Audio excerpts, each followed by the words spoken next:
Colorado State University at Kappa Delta, we love having college chefs here. It just makes everything better because our food is so good.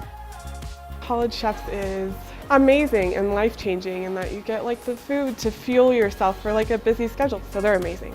College Chefs has fully enhanced our sisterhood dynamic within our household. Oh, the girls are great.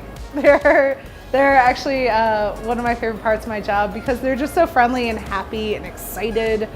Well, I love Chef Rachel. We share our days with her. We just go over everything, you know, when we're in that little line to get our food. It's not just about food, it's about people. She's so innovative too. She does like new stuff all the time. I can take really interesting concepts and familiarize them for, you know, a younger demographic. So when we do curry tacos.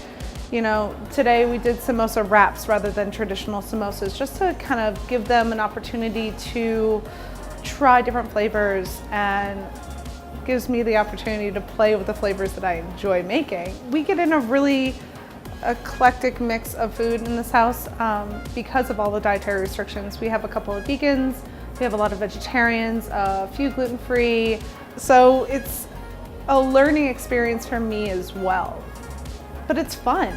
I think for us, College Chefs has just enhanced our whole Kappa Delta experience, and it's been one of those things that brought us together and kind of just gave us another thing to talk about and bond over, and just it gave us a reason to be together more. And I think that part of being in Greek life is finding people to be together with, and this gave us the opportunity to do so.